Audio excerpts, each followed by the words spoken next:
Tenemos que tener un aparato digestivo porque si no, no hay manera de ingresar a nuestro cuerpo productos que energéticamente nos permitan mantenernos vivos.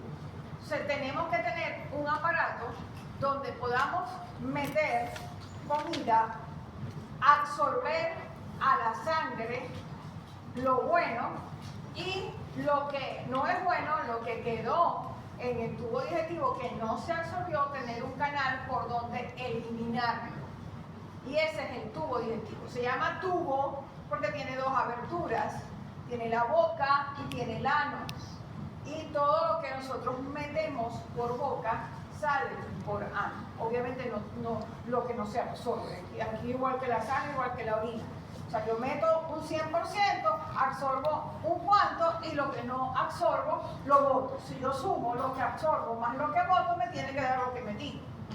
Eso es matemática, lógica, ¿verdad? Ok.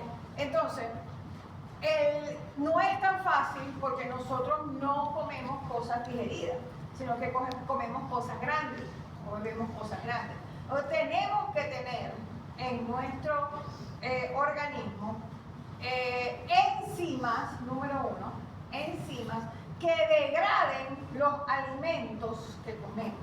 Nosotros empezamos a meternos un bocado a la boca y la primera cosa que tenemos que hacer es masticarla para triturarla. Porque no es que yo trago entero, malísimo. Porque usted está forzando su tubo digestivo. ¿Para qué le pusieron a ustedes dientes? Porque los dientes no están ahí para la sonrisa perfecta. Los dientes tienen la función de triturar el alimento. O sea que usted debe masticar. Y debe masticar lo suficientemente, porque acuérdense que no creo perfecto, que el número de movimientos de las dos mandíbulas da información al cerebro de más o menos la cantidad que haya comido. Y cuando ya ese número llegue a lo calculado normal, se secreta la hormona de la saciedad y a usted ya se llenó, para de comer. Por eso es que algunas dietas a usted le dicen, métete el bocado y mastica 30 veces. Ay, pero 1, 2, 3, pero es que se vuelve masacote, no sé qué. Pero, ¿qué estamos haciendo? Engañando al cerebro, diciéndole al cerebro que estamos comiendo mucho cuando estamos comiendo poco, y él va a segregar la hormona de la saciedad y a mí se me va a parar el hambre. Eso es un truco que nosotros sabemos porque conocemos cómo trabaja el sistema digestivo y por eso lo podemos hacer. Entonces tenemos que masticar. Además que el masticar no solamente hace más pequeño el bolo y es más fácil de tragar, sino que el masticar expone al bolo, al bocado, a la acción de las enzimas que están ¿dónde? Yo no puedo tener enzimas flotando en el aire del tubo digestivo. Las enzimas están en los líquidos que tiene el tubo digestivo. ¿Y cuáles son esos líquidos que tiene el tubo digestivo? Las secreciones digestivas. O sea, las secreciones, hechas todas de agua, tienen las enzimas flotando. Y usted tiene que dar chance de que ese bocado se llene, se impregne de esa secreción para poder que la enzima que está en la secreción destruya, descomponga el alimento que usted tiene, que puede ser proteína, grasa o carbohidratos, y entonces se descomponga a su última expresión, como dice matemáticamente. ¿Por qué? Porque yo no lo puedo absorber a la sangre tan grande, porque yo tengo la pared del tubo digestivo rodeada de la circulación enterohepática y yo tengo que atravesar la membrana, que es la pared de la tripa, del tubo digestivo, más la pared del capilar, y tengo que llevarlo a la sangre. Entonces tiene que ser en su mínima expresión y ya veremos de qué forma se absorben las proteínas, las grasas y los carbohidratos. pero tiene que ser en su mínima expresión. Una vez que ese alimento en su mínima expresión esté en la sangre, entonces se va con la sangre a la microcirculación y entonces hace filtración, absorción. En esa filtración va el oxígeno y los nutrientes a la célula y se recogen por sangre venosa los productos de desecho. Los productos de desecho que uno tendrán que ser vertidos en orina y en tubo digestivo, así como en orina atravesada, en el digestivo también. Y en digestivo tenemos lo que va quedando, lo que no se absorbió, que sigue rodando por los 7 y pico metros del intestino delgado y por todo el intestino grueso, hasta formar las heces, que las heces es parte de la comida. Usted, ¡ay, las heces! Y las heces se las comió usted. Claro, se las comió cuando eran comida, cuando no eran heces.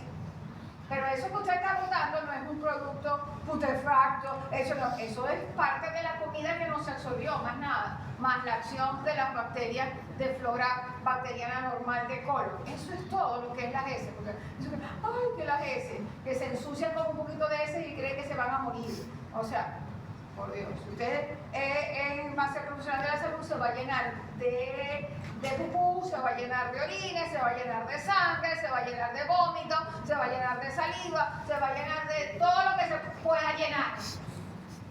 Así que el asco quedó para otro profesional, no para el estudiante ni el profesional de la salud.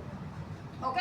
Entonces, a todas estas, en este tubo digestivo que abre en boca y termina en ano, se asocian unas glándulas cuya secreción es vertida, echada al tubo digestivo y que esas secreciones mayormente tienen enzima. Entonces ahí están las glándulas asociadas al tubo digestivo, las glándulas salivales, la parótida, las sublinguales y las submaxilares, vierten su contenido ¿dónde? En la boca y forman la saliva. La unión de las 3 secreciones forma la saliva.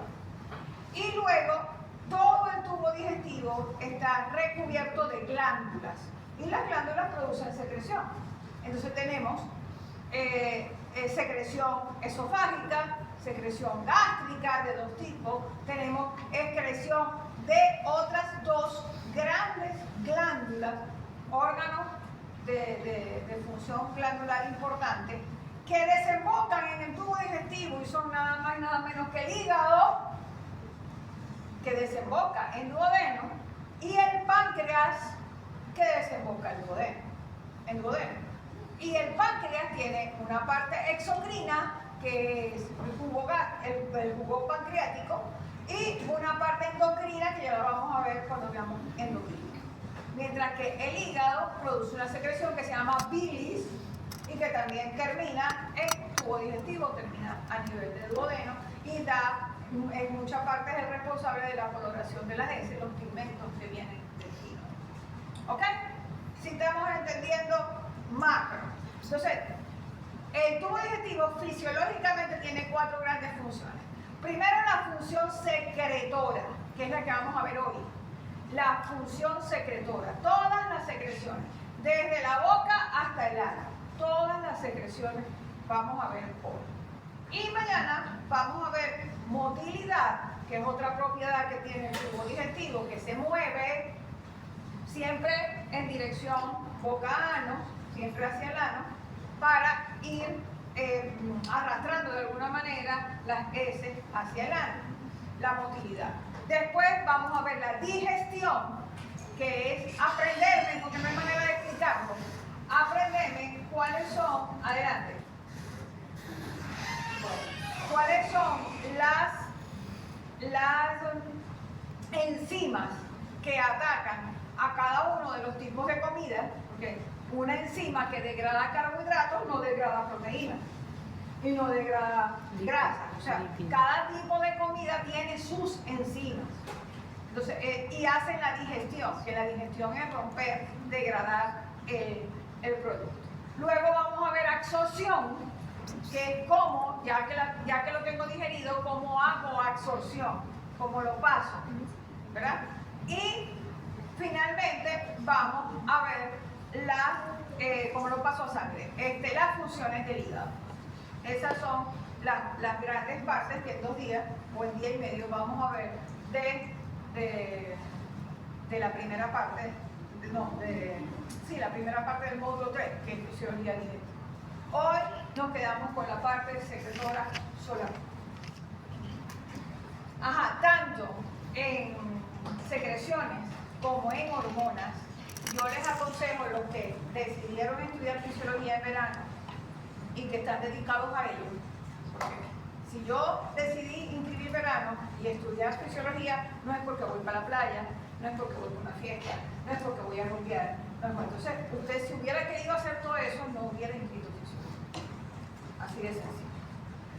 Las personas que estudian bien y ordenado y bastante, les recomiendo, si quiere, no es obligado, no lo voy a pedir, pero si usted quiere para usted, hacer un cuadro comparativo entre las secreciones, que lo pueden hacer hoy mismo después de la clase de hoy. ¿Por qué? Porque vamos a analizar todas las secreciones desde el mismo punto de vista. Dónde se produce la secreción, cuál es el contenido de la secreción, qué es lo que hace la secreción y cómo se regula la secreción. Entonces, si yo le voy a preguntar lo mismo a las diferentes tipos de secreciones en un cuadro resumen, donde no tengo por qué escribir en el cuadrito ayer, por Dios, en la línea que yo les ponía de la espirometría, casi nadie tuvo, la capacidad vital, porque no les cabía escribir los 3 nombres completos de los 3 volúmenes. Entonces, había que escribir volumen de ventilación pulmonar, más volumen de reserva inspiratorio, más volumen de reserva expiratorio. Como todo eso no cabía y hemos manejado las siglas, ¿por qué no ponían las siglas?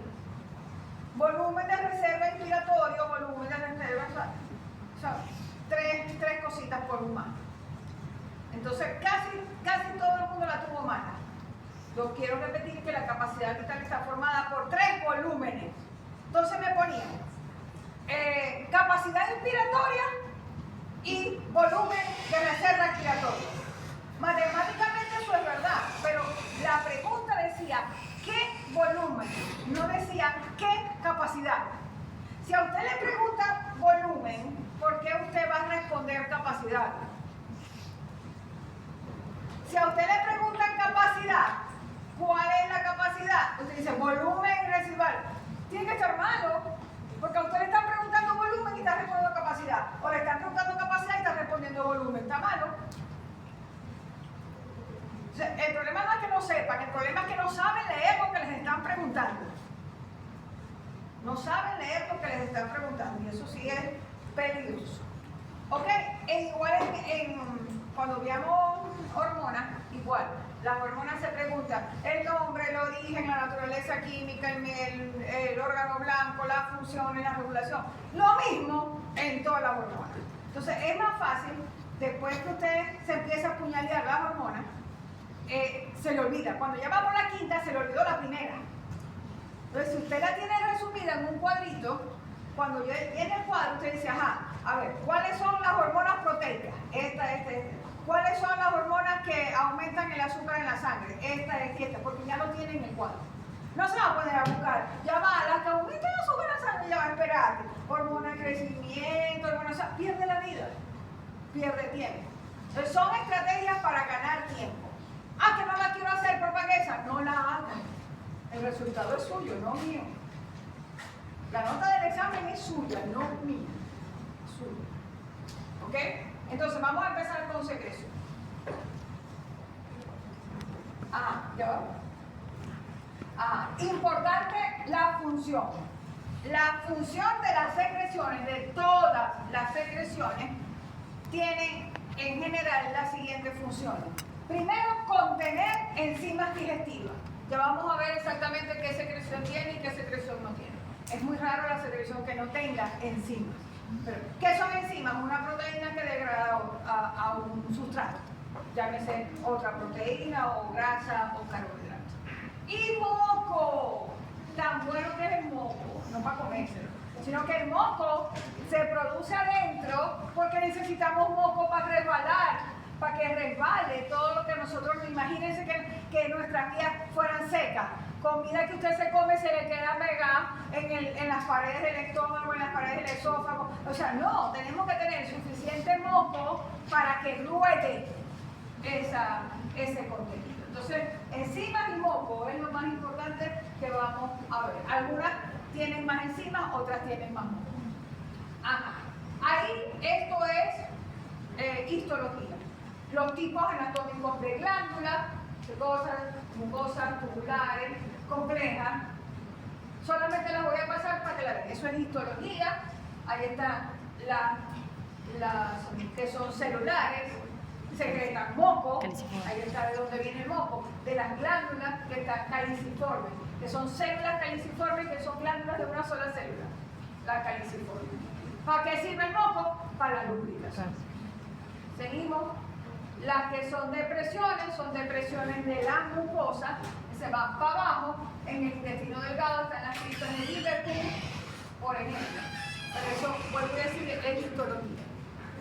Glándulas tubulares, forma de tubo, para afuera, esas están muchas en el estómago, en la parte proximal del duodeno, también hay glándulas, seguimos. Y las grandes glándulas asociadas al tubo digestivo son las glándulas salivales, que son 3, el páncreas, el hígado, y producen básicamente secreciones para la digestión.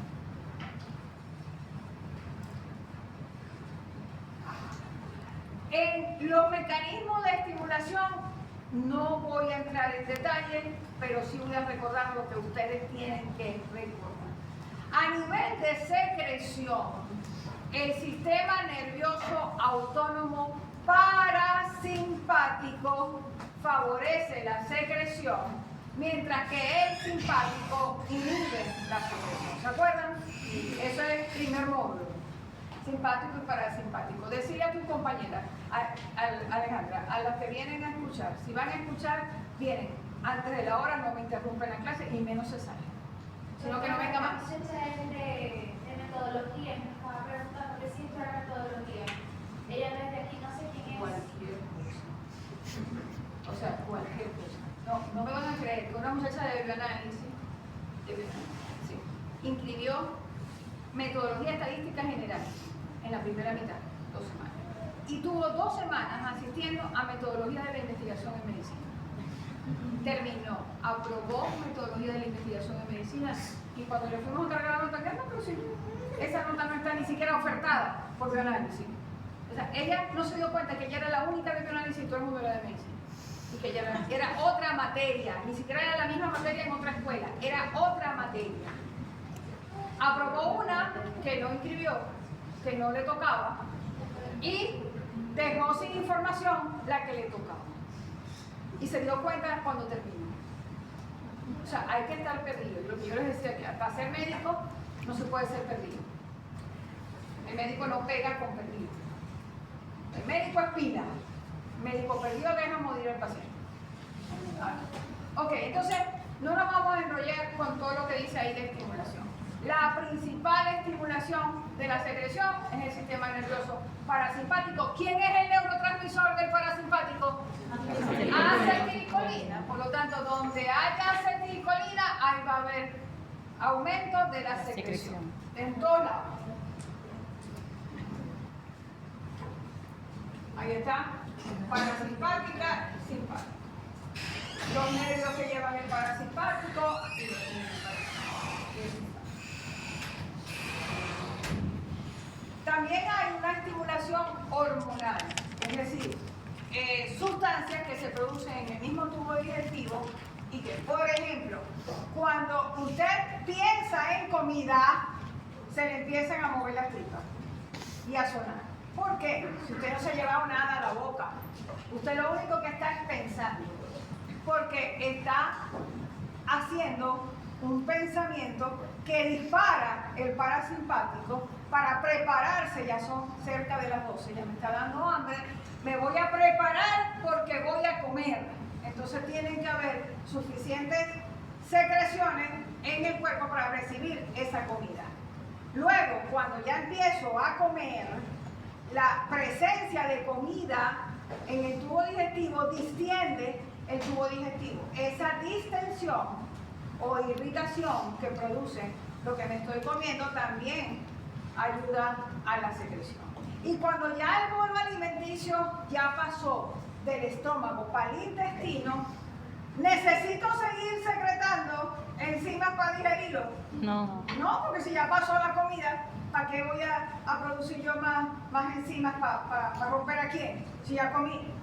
Entonces, ahí se inhibe la secreción de arriba.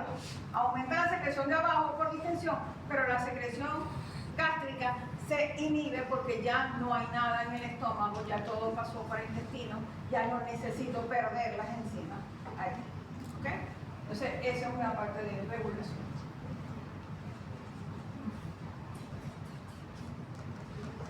No, dale todo eso. Todo eso es bioquímica, dale. Secreción de agua y electrolitos, dale. Todas las secreciones tienen agua. Todas las secreciones tienen electrolitos. Acuérdense que agua pura no hay. Todas las secreciones tienen agua y tienen electrolitos. Empecemos secreción por secreción. Lo primero que vamos a hablar es de la saliva. La saliva es la primera secreción del tubo digestivo, si vamos de arriba para abajo. Y después que ustedes vean toda la función de la saliva, van a pensar besar al novio. Porque habrá que cobrarle por todas las funciones que yo le estoy pasando con la saliva. No vaya a ser que nos pase como el chiste de los dos novios que se estaban besando intensamente. Y le dice ella, ay, mi amor, disculpa, qué pena, me tragué el chicle. Dice, ¿qué chicle? Si yo lo que tengo es gripe.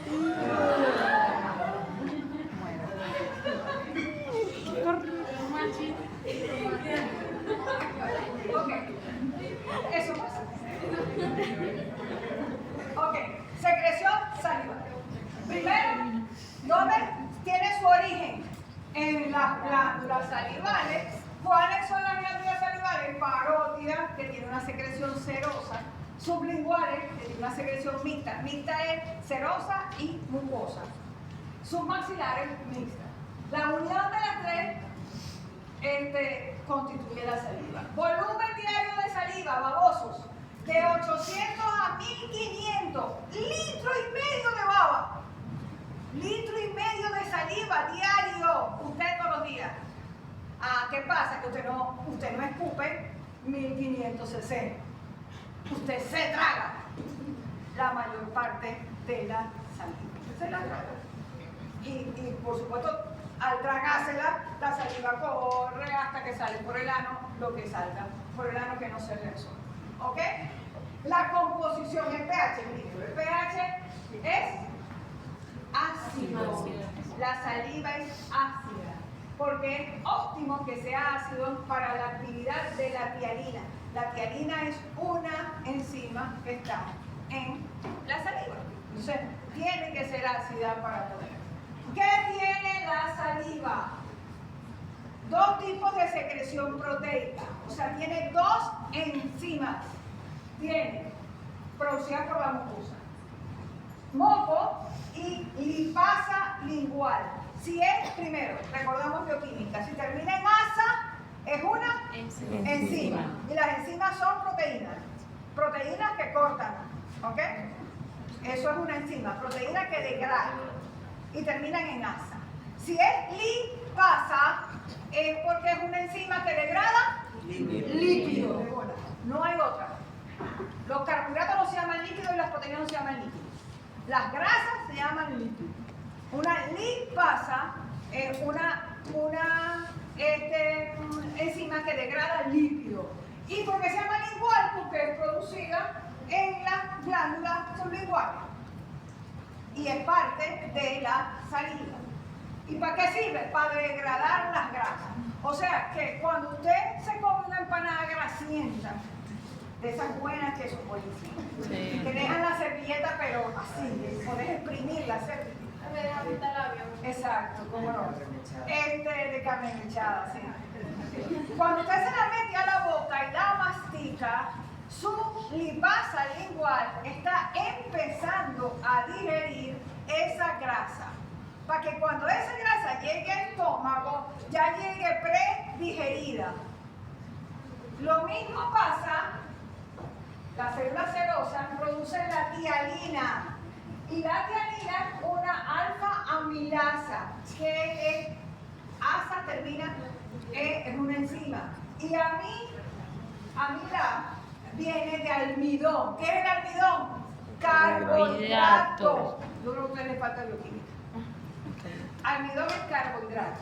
Es decir, que en saliva tenemos una enzima que degrada a los carbohidratos. También, cuando usted se mete en la boca un pedazo de quesillo, buenísimo el quesillo, estoy a la orden, empieza a digerir los carbohidratos desde la boca y llegan predigeridos al estómago. ¿Ok? ¿Qué es lo que no vemos aquí? Una enzima para proteínas. No hay en la saliva una enzima para proteínas. De manera que cualquier pedazo de carne, bueno,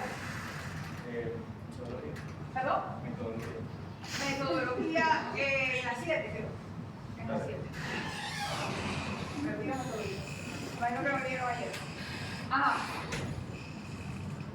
No hay una enzima que degrada proteínas. Cuando usted se mete en la boca un pedazo de carne, porque al fin la invitaron para una parrilla, ese pedazo de carne no se digiere en saliva, por mucha saliva que usted le eche, por mucha masticación, por mucho todo, porque no hay enzimas para proteínas. Y ese bocado le cae full en el estómago sin digerir.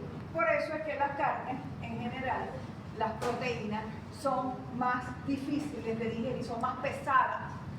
Usted come carbohidratos, come grasa y no le pasa nada, pero come proteínas y le da sueño y da pesadez y esto y lo otro, porque no tenemos enzimas en la saliva. Aparte, la saliva tiene potasio, dice que tiene electrolitos, tiene bicarbonato, a pesar de que es ácida, tiene algo de bicarbonato, cloro, y tiene sodio, aunque no en grandes cantidades, porque normalmente es hipotónico, o sea, es menor de la osmolaridad de la sangre. Tiene una inmunoglobulina A, que es protectora, tiene lisocimas, lactoferrina y proteína. Ya vamos a ver las funciones de cada una. Ahí solamente para que vean cómo se produce la saliva. Tiene una parte acinar, por supuesto. ¿Qué es acinar? Acinar es lo que produce la célula. Pero luego hay un conducto, todas las células tienen un conducto donde vierten su secreción. Entonces a veces el acino produce una cosa y en el conducto pasa otra. O se quita ácido o se añade bicarbonato. Que la secreción que viene cayendo en el intestino es producto de la secreción acinar más la secreción ductal. ¿Ves? Entonces es lo que dice aquí. Ahí están todos los... normalmente, cuando nosotros salivamos mucho bajo influencias parasimpáticas, en vez de hipotónica, se empieza a aparecer isotónica. ¿Por qué? Porque en los ductos de las glándulas salivales está aldosterona. ¿Y qué es lo que hacía aldosterona en el riñón? Reabsorbía sodio y agua y excretaba potasio, ¿se acuerdan? Eso mismo hace en los conductos de las glándulas salivales. De manera que si yo reabsorbo sodio, voy a dejar a la secreción con poco sodio. Ok. Seguimos. Secreción salival funciona. Esto es fisiología. ¿Para qué sirve la saliva? Lubricación y protección por la mucina. Digestión de almidones, la mialina. Digestión de grasa, la lipasa. Defensa inmunitaria contra virus y bacterias, la inmunoglobulina A. Secuestro de hierro y actividad bacteriostática, la lactoferrina. Ataque a paredes bacterianas, la lisocima. Protección del esmalte de los dientes, la prolina. O sea, para todo eso sirve la saliva y usted va y la bota y escupe y se la regala a novio. Cada vez que esté besando a la novia, imagínese todas las funciones que le está enviando. Ahora, seguimos. Ok, regulación, vuelve lo mismo. El parasimpático y el simpático inhibe. El parasimpático estimula, el parasimpático inhibe. Vamos con la secreción esofágica, el esófago. Salimos de la boca, entramos en el esófago. El esófago, tres partes: proximal, medio y distal, ¿verdad? La secreción esofágica es importante, donde se origina en las glándulas de la mucosa del esófago, simples por todo el esófago, glándulas mucosas compuestas en la proximal y en la distal. ¿Cuál es la naturaleza química? Mucosa. Eso es moco.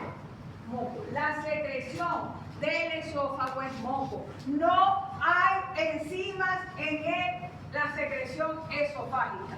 No hay digestión en esófago. Hay digestión en boca con saliva, pero no en el esófago. Porque en el esófago es rodar. Por lo tanto, ¿qué tenéis? Moco. ¿Para qué? Para lubricar los alimentos deglutidos, para evitar la escoriación de la mucosa, para proteger la pared del esófago de la digestión de los jugos gástricos. Porque ¿qué pasa con el esófago? Que la mucosa del esófago es delicadita. Y tenemos abajo del esófago al estómago con una secreción súper agresiva, que es la de ácido clorhídrico. Cuando vos tenéis reflujo gastroesofágico, ¿qué pasa? El ácido te sube hasta acá. Y cuando dices, uy, casi que vomito, el ácido me llegó aquí. Eso se llama regurgitación. Eso se llama reflujo gastroesofágico. ¿Y qué es lo que pasa? ¿El mal sabor solamente? No, sino que todo ese líquido ácido que sube por el esófago destruye la mucosa del esófago. La destruye, la parte de abajo, que el líquido ácido que sube del estómago al esófago destruye la mucosa. Entonces, las venas que están en la parte inferior del esófago se irritan y a veces sangran y a veces pueden haber, si tienes mucho reflujo, pudieran haber úlceras o esofagitis, que siempre es en la parte de abajo, donde se une a la conexión del esófago. ¿Okay? Ahí hay un esfínter que debería estar todo el tiempo cerrado, competente, bien cerrado, para que cuando el estómago se contraiga, no se devuelva el ácido al esófago. ¿Está claro eso? Sí. Sí, chévere. Entonces, secreción esofágica. Listo. Venimos a lo bueno. Secreción gástrica. Dos secreciones. Dos tipos de secreciones. ¿Por qué? Porque hay dos tipos de células. Hay más tipos de células, 4 tipos de células. Pero dos producen secreción. El estómago, ¿verdad? Tiene una mucosa. La mucosa es la primera capa del tubo digestivo. Si yo agarro un pedacito de mucosa y la agrando, me encuentro con una célula que se llaman células parietales, porque forman la pared de la mucosa. Células parietales. Estas células parietales son muy importantes porque son las encargadas de producir la secreción ácida del estómago. Entonces, ¿cómo hago? ¿Cómo hago yo? ¿Qué es ácido? El ácido clorhídrico. El hidrogenión, eso es lo más ácido, pH 1.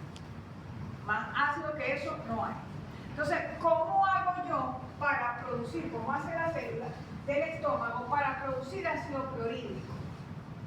Tiene primero que sacar el hidrogenión que está dentro, sacarlo a la luz del estómago, porque en la luz hay cloro y allí él se va a unir con el hidrogenión y va a formar ácido clorhídrico. El cloro está afuera, el cloro está en la luz, no hay problema.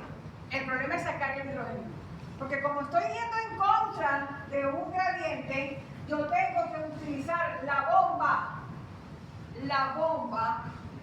de protones, que se llama bomba hidrogenión-potasio. Si es una bomba es porque va en contra y usa ATP, y va en contra de la concentración. Saca hidrógeno y mete potasio a la célula, ¿verdad? ¿Por qué es en contra? Porque le voy a meter potasio, el potasio tiene una célula para regalar adentro, ¿verdad? Hidrógeno ahí afuera como algo picado y sin embargo tengo que sacar hidrógeno. Entonces tengo que usar una bomba, tengo que usar ATP. Pero para que esa bomba se me active, yo necesito un receptor que me dé toda una cascada que me active esa bomba. Entonces tengo el receptor gastrinérgico en azul, el receptor en amarillo histaminérgico y el receptor en rojo, rosado, de acetilcolina. Entonces, estos tres elementos, esos son los receptores, y los tengo pegados en la parte basal de la célula, por supuesto. Están ahí esperando que aparezca ¿quién? Que aparezca acetilcolina, que aparezca histamina y que aparezca gastrina, que son tres sustancias que favorecen la producción de ácido clorhídrico. ¿Cómo se llaman las sustancias que favorecen la secreción de otras? Se llaman secretagogos. Secretagogos. O sea, los tres secretagogos de la secreción gástrica son el que no se les puede olvidar nunca en la vida: acetilcolina. Acetilcolina, porque acetilcolina es el neurotransmisor del parasimpático. ¿Y sobre qué tipo de, ya se les olvidó, qué tipo de receptor hay en el estómago? Muscarínico 3. Muscarínico 3. Devuélvanse a autónomo para que se acuerden. ¿Dónde está? Yo dije, no se pueden olvidar. Muscarínico 3. Ok. Histamina. Histamina, todos lo conocemos lo que es la histamina, una sustancia que tenemos en nuestro cuerpo producida por los mastocitos. Histamina actúa dependiendo del receptor.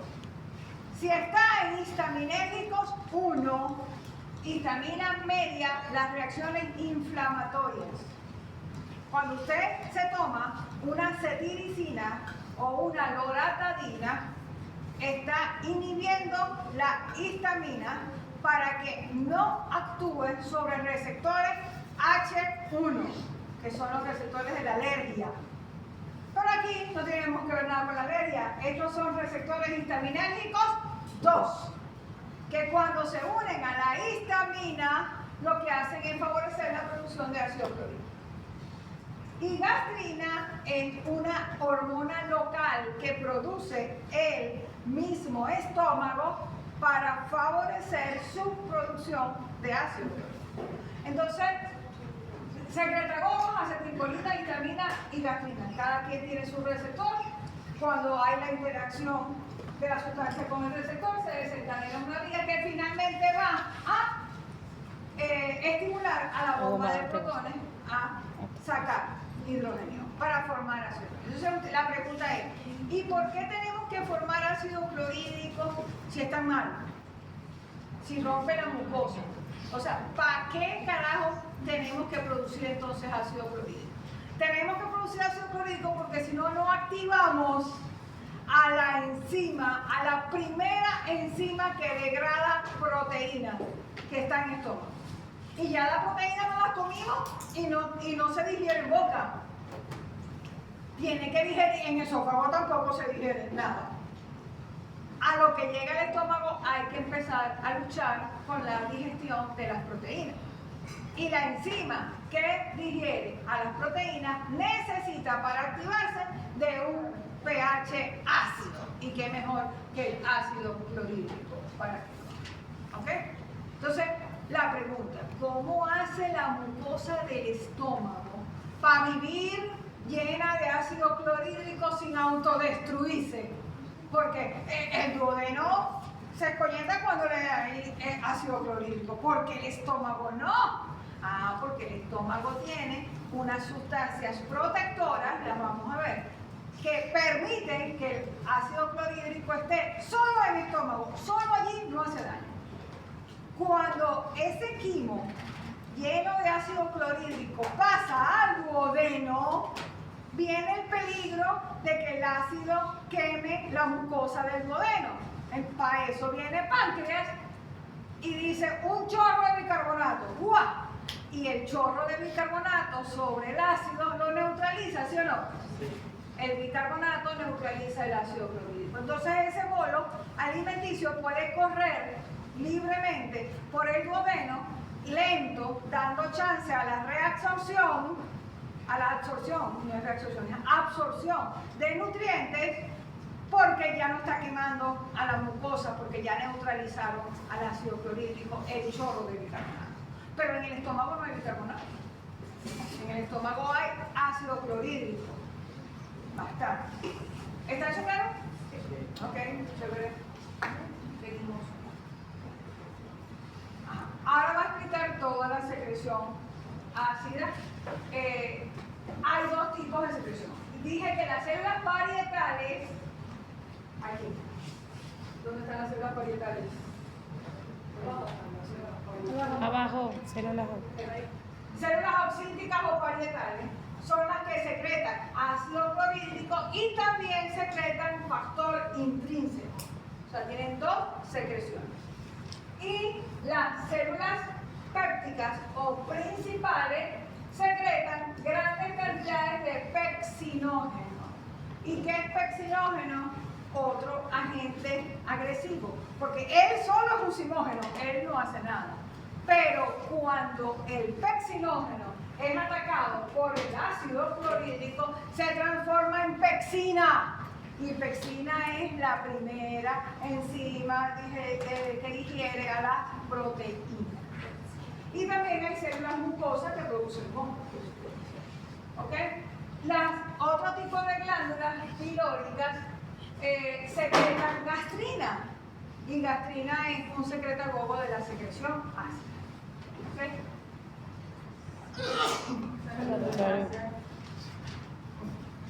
Ok, ahí está toda la histología, que no voy a de la célula precoz, la célula cuando está secretando, ahí está toda la bomba. ¿Qué voy a hacer yo aquí? Importante. Si usted tiene acidez, porque ustedes son maravillosos, a ustedes no les da epigastralgia, a ustedes les da gastritis. O sea, tienen un ojo de endoscopio, que a mí me fascina. Ya usted sabe que tiene gastritis. Pero, ¿existe endoscopia? No, porque yo sé que tengo gastritis. O sea, sin endoscopia, usted se sabe de úlcera, usted sabe de gastritis, usted sabe de todo sin endoscopia. O sea, tenemos que empezar a hablar bien. Usted tiene dolor en el epigastrio, usted tiene una epigastralgia, muy probablemente producida por un desequilibrio entre los factores agresores y los factores defensores. Muy probablemente. Pero usted no puede decir que tiene una gastritis o que tiene una úlcera hasta que usted lo vea en el endoscopio. ¿Ok? Entonces, cuando usted siente malestar tipo dolor, ardor en el epigastrio, usted supone que es culpa del ácido clorhídrico, de la secreción ácida, que no es solamente el ácido clorhídrico, porque la pexina también es agresora, ¿o no? Si es una enzima que devora proteínas y la pared de su tubo digestivo es de proteínas, o sea, si la dejo sola vuelta a boca, me come a mí. Entonces, ¿qué es lo más fácil? ¿Qué medicamento es el mejor para disminuir la secreción de ácido clorhídrico? ¿Qué toman ustedes para la secreción de ácido clorhídrico? ¿Qué antiácido? Porque ustedes dicen, un antiácido, que es otra cosa. Un antiácido es que si yo me tomo un líquido con bicarbonato, neutralizo a lo que llegue ese líquido al estómago, neutraliza. Y ese es el pectobismol, o sea, todas esas cosas que son de acción luminal. No entran en la célula. Pero todo el mundo de ustedes abusan todos los días de omeprazol. ¿Qué es omeprazol? Omeprazol es un inhibidor de la bomba de protones. Entonces, si yo inhibo la bomba de protones, disminuyo el ácido fuera, y el ácido afuera no se me puede combinar con el cloro y no me hace ácido clorhídrico, o sea, me disminuye la formación de ácido clorhídrico. Sin embargo, hay gente que dice, a mí el omeprazol no me hace nada. Yo me tengo que tomar una ranitidina, por ejemplo. ¿Qué es ranitidina? ¿Qué es la nitidina? Devolverte a la figura de donde estaba la célula.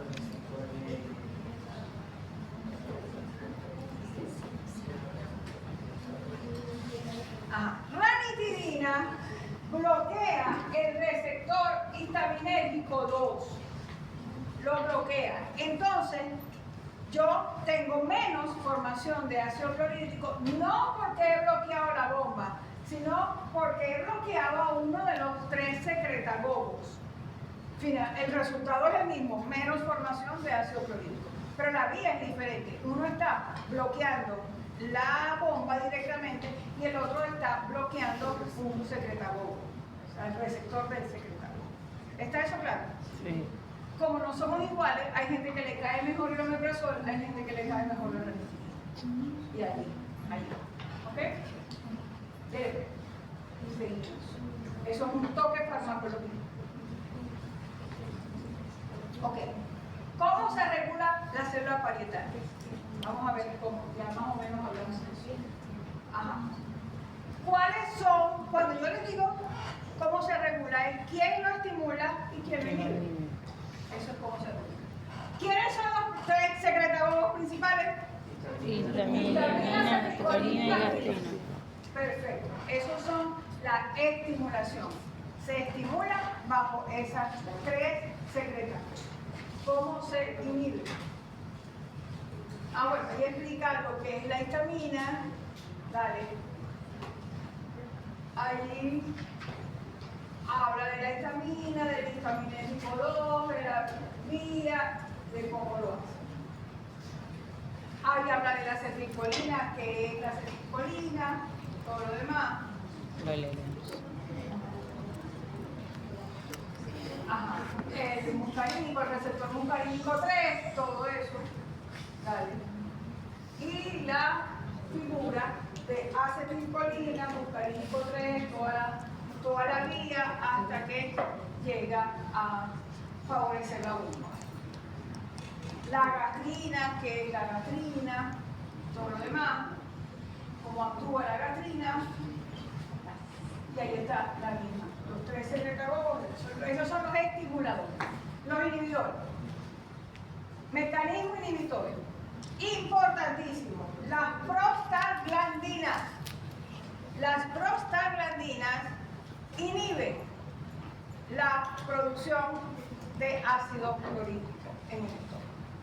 ¿Ok? La somatostatina y el factor de crecimiento epidérmico. ¿Qué pasa? A ver, vamos a hacer la pregunta al revés.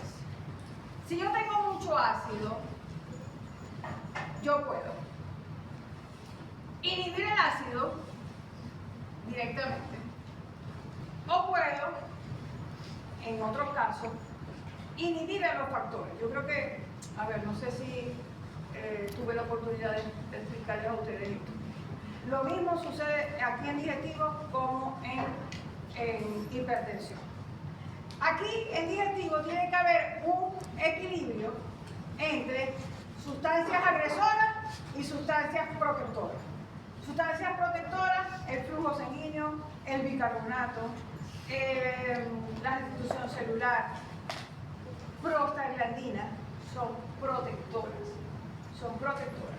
¿Por qué son protectoras? Porque inhiben el ácido clorhídrico. Están dentro de la... Si yo tomo un medicamento que me inhibe a la protectora, estoy en riesgo, ¿sí o no? Sí. Eso es como si hay un equilibrio entre ladrones y policías.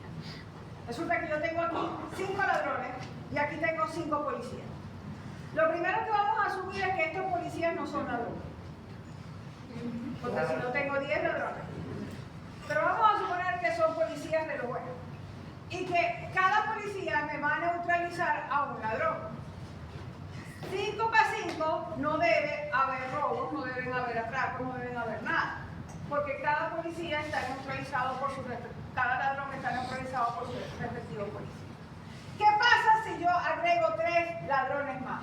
Ahora tengo 8 policías con los 8 ladrones con los mismos 5 policías. ¿Va a haber robo? Sí. Porque tengo 3 ladrones desprotegidos, o sea, en el sentido no neutralizados, que van a hacer su fechoría. Eso es cuando tenemos aumento de los agresores.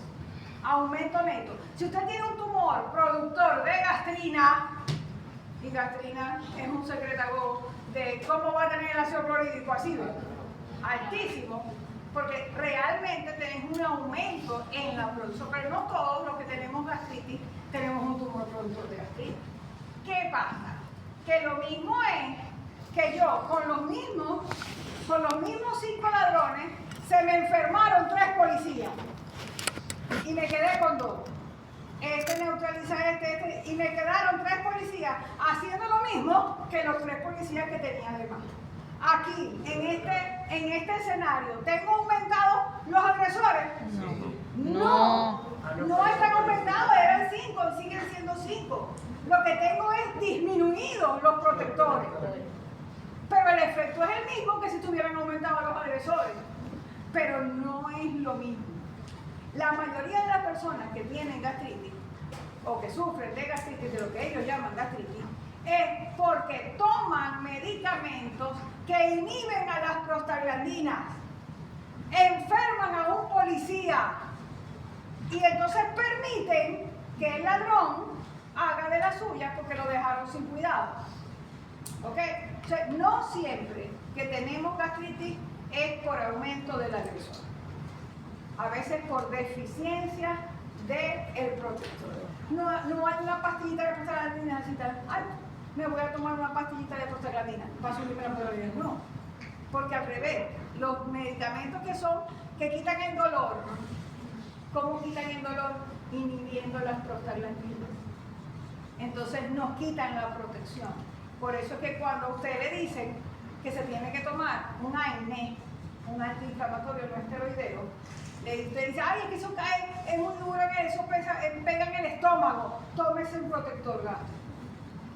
Es lo que le dicen, ¿no? Ajá. ¿Qué tomamos? Omeprazol o ranitidina para bajamos la producción de ácido clorhídrico. ¿Porque la teníamos aumentada? No. Sino que la bajamos para poder volver al equilibrio porque está baja el policía. Entonces, yo, si no puedo aumentar el policía, bajo al ladrón para que me quede 2 hidrógenos. ¿Sí? Esa es la estrategia farmacológica. Ojalá que se equivoque de farmacológica. 20 lo voy a sacar. Ahí están las prostaglandinas, que son las prostaglandinas, etcétera, etcétera. Que es la somatostarina, que es otro de los sustancias inhibidoras. Y que es el factor de crecimiento epidémico, que también es inhibidor. ¿Ok? Entonces, secreción ácida del estómago, 3 estimuladores, 3 inhibidores. Vamos con la secreción de pexinógeno. Todavía estamos en el estómago, pero esa es la otra secreción, que también es agresiva, porque el pexinógeno es el que da origen a la pexina. El pexinógeno, en presencia de ácido clorhídrico, activa pexina, primera enzima que digiere proteínas. Aquí está un resumen del pexinógeno, de la secreción. Los que tienen más son los estimuladores. Cuando usted tiene que ser, ¿quién estimula la secreción que no termine? Usted dice, acetilcolina. No se va a equivocar, porque acetilcolina estimula a todas las secreciones. Acetilcolina, gastrina, colecitoquinina, secretina y péptido intestinal vasoactivo son estimuladores del pexinógeno. Mientras que el péptido Y, el neuropéptido Y y la serotonina son inhibidores de la secreción del pexinógeno. Regulación del pexinógeno, quién lo estimula y quién lo inhibe. La secreción estimula acetilcolina. Dale. Vamos con las fases. Con las fases de la secreción. Les dije, hay una fase cefálica que cuando empiezo a ver o a pensar en comida, se me activa el parasimpático y empieza el aumento de la secreción y empieza el aumento en la motilidad, que vamos a ver mañana motilidad. Pero el parasimpático aumenta las dos cosas, la secreción y la motilidad. Porque estamos pensando o viendo comida. ¿Seguimos? La fase gástrica es cuando la comida ya llegó al estómago, la distensión que produce la comida del estómago aumenta la secreción y aumenta la motilidad. La fase intestinal es cuando ya yo no necesito más secreción, inhibo la secreción porque ya la comida pasó por el estómago. Ya no hay que producir más secreción gástrica. ¿Qué es el factor intrínseco? Es una proteína que es necesaria para la buena absorción. Es también producida por las células parietales, ¿se acuerdan? Que produce ácido clorhídrico y factor intrínseco. ¿Me quiere agua?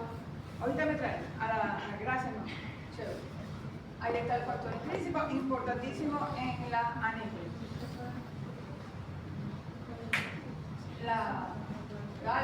Factor intrínseco. Gastrina es otro secretagogo. ¿Qué es gastrina? ¿Dónde se produce gastrina? Ustedes apréndanse dónde se produce y qué es lo que hace. Yo no les voy a preguntar cuántos aminoácidos tiene y cuántos no. ¿Dónde se produce? ¿Y qué hace? ¿Qué tiene que saber de gastrina? Que es un secretagogo que favorece la producción de ácido clorhídrico y que se produce en el estómago. También puede estimular la bomba. Estimulación, dale. Todo eso de Hidrógeno, gastrina. potasio, ATP, necesita energía.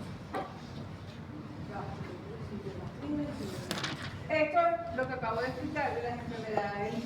Como esto es fisiología y no es fisiopatología, pero se los dejo para que sepan cómo aparecen, porque esto es útil para el caso número 3. Que vamos a ver. La enfermedad de ácido péptica.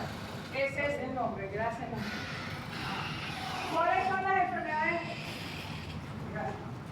Cuando usted ve a un paciente con dolor en el epigastrio, probablemente tenga una enfermedad ácido péptica. Si usted dice, ¿qué tiene el paciente? Una enfermedad ácido péptica. ¿Quién se va a equivocar? Si usted está nombrando los dos agresores, ácido y pepsina. Una enfermedad producto de la acción de los dos agresores, ácido péptica. Usted no se puede tirar a decir, la persona tiene una úlcera, tiene una esofagitis, tiene una gastroenteritis, porque esos diagnósticos, estas tres son enfermedades ácido-pépticas, pero tú no puedes hacer el diagnóstico sin una endoscopia. No puedes hacerlo. ¿Cuál es el mecanismo de producción? El desequilibrio entre los factores agresores y los defensores. ¿Cuáles son los agresores? Ácido clorhídrico y pepsina, producido por la mucosa gástrica. ¿Cuáles son los defensores? El moco, el bicarbonato, la barrera mucosal, la secreción de los fosfolípidos tensoactivos, el flujo sanguíneo, la capacidad de restitución celular y la síntesis de prostaglandina. Todo eso tiene el estómago para que no se lo coma el ácido clorhídrico y la pepsina. ¿Cuál es el mecanismo final? O hay aumento de los ladrones, o hay déficit de los policías, y si tenéis muy mala suerte, tenéis los dos, aumentados los ladrones y enfermos los policías. No hay más. Ok, vamos con páncreas. Páncreas es una glándula mixta porque produce dos secreciones. Una exocrina, que es el jugo pancreático, y una endocrina, que son nada más y nada menos que 4 hormonas que produce el páncreas. Como estamos en digestivo, vamos a explicar hoy solamente la secreción digestiva, o sea, la secreción pancreática, que tiene enzimas para todo el mundo, porque el páncreas sí tiene enzimas para todo el mundo, y tiene bicarbonato, importantísimo para neutralizar la acidez del líquido. Entonces, La secreción externa del jugo pancreático, la interna en su linda glucosa. Ahí está el dibujo, el páncreas. Ajá, importante ya. El páncreas, la cabeza del páncreas, cabeza, cuerpo y cola. Todo un animal, el páncreas. Una cosa que tenga cabeza, cuerpo y cola, ¿no es un animal? Planta no es. Cabeza tiene un conducto que pierde su contenido ¿dónde? ¿Qué es esto? Duodeno, porque aquí llegó estómago. Y esto es el duodeno. El duodeno, la primera parte del duodeno recibe la cabeza del páncreas, así. Y el conducto de Wilson, que es el conducto que drena la secreción del páncreas en el duodeno, la comida acaba de entrar al duodeno y aquí se baña de bicarbonato y de enzimas. Y ahí hay enzimas para grasa, para carbohidratos y para proteínas. Ahí hay enzimas para todo. Seguimos. El jugo pancreático es un jugo claro, incoloro. La cantidad no se la voy a preguntar, por supuesto. Nada. Importante. pH alcalino. Si no es alcalino, ¿cómo neutralizo alquino que viene ácido con ácido clorhídrico? Tiene que ser alcalino. Y es alcalino porque tiene bicarbonato. Vale. Enzimas digestivas del páncreas. O sea, los acinos del páncreas producen todas estas enzimas digestivas. La unidad funcional del páncreas es el acino, por supuesto. Una cosa es el acino, que son las células que vierten aquí la secreción, y cuando van por el ducto, se le agrega bicarbonato aquí, no aquí. El bicarbonato se agrega aquí, en el ducto. Pero las enzimas vienen de acá. Los acinos. ¿Cuál es la función de los acinos? Producir grandes cantidades de proteínas enzimáticas que degradan proteínas, hidratos de carbono y grasa. Los tres tipos. Por eso es que darle papel. Por eso es no darle papel. Porque esa es la animación. Por eso es que cuando usted se come una parrilla, esa, cuando tiene cobre, usted tiene cobre. Entonces usted dice, hoy voy a comer bien porque tengo cobre. Entonces me voy a ir, no sé, para un lugar donde vendan parrilla buena. Y va y se come tremenda parrilla. Y usted queda hasta aquí. No solamente por la cantidad que comió, sino porque la proteína es pesada. ¿Verdad? Entonces empieza usted con pesadez y con... ¿Qué usted hace? Se toma, ¿qué se toma? Un polienzimático. Nombre. Festal. Nombre. El zinc. Nombre. Estamil. Nombre. Pancreón. Todos esos medicamentos usted se los toma. ¿Por qué? Porque son enzimas para que lo ayuden a usted a hacer la digestión, porque su estómago es delicadito. Así se lo para. Entonces, nosotros tenemos que tener mucho cuidado con esos medicamentos. Porque esos medicamentos son enzimas activas que usted se está metiendo en su cuerpo y que van a digerir toda cosa que consigan en el tubo digestivo. Entonces, si usted se lo toma después de una comida, en el momento que está haciendo la digestión, de una comida copiosa, que es como se llama, una comida fuerte, está bien. Pero hay gente que come normal y se toma eso. ¿Cuál es el riesgo? Que activéis a las enzimas propias del páncreas. Ahora usted me dice, pero bueno, si el páncreas produce cualquier cantidad de enzimas para comerse todo, ¿cómo que no se come el mismo páncreas? ¿Cómo que no se autodigiere el páncreas? Lo que se llama pancreatitis. Porque el pendejo, él tiene, pendejo se puede decir. Se puede decir pendejo, está en el diccionario. Él tiene una sustancia que inhibe a la enzima que activa a toda esa enzima. O sea, las enzimas que él produce primero.